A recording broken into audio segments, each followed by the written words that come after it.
Once there lived a lazy grasshopper. He didn't like to work. All day long, he sang songs and played in the warm sunshine. एक समय एक आलसी टिड्डा था।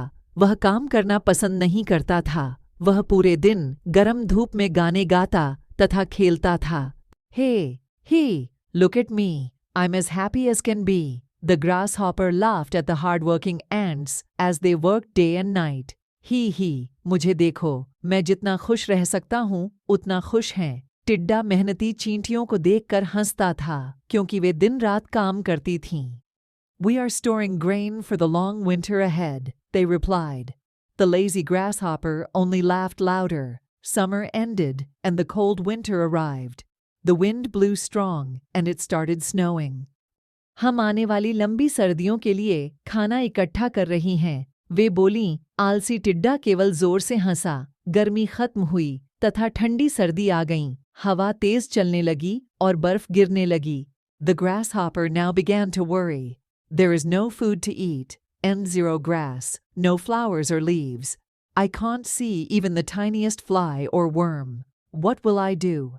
I will surely starve, he cried. Let me meet my kind neighbor, the ants. टिड्डे को अब चिंता सताने लगी।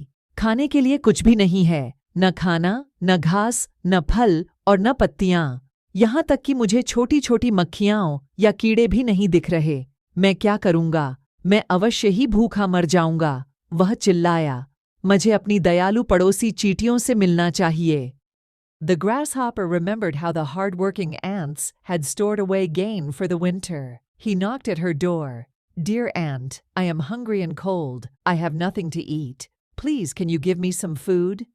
टिड्डे को याद आया कि किस प्रकार से मेहनती चींटियों ने सर्दियों के लिए खाना इकट्ठा किया था। उसने उनका दरवाज़ा खटखटाया। प्रिय चींटियों, मैं तो भूखा हूँ तथा मुझे ठंड लग रही है। मेरे पास खाने के लिए कुछ भी नहीं है। क्या तुम कृपा करके मुझे कुछ खाना दे सकती हो? The ant shook in anger. Lazy one.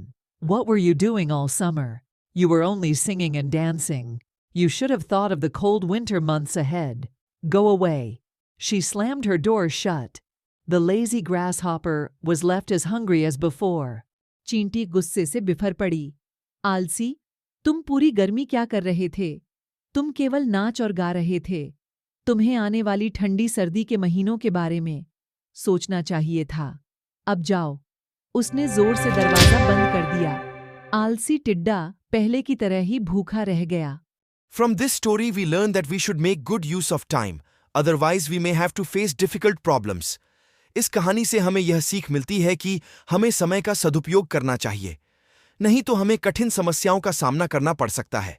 इस प्रकार की नैतिक कहानियां सुनने व देखने के लिए हमारे चैनल को लाइक करें और सब्सक्राइब करें। धन्यवाद।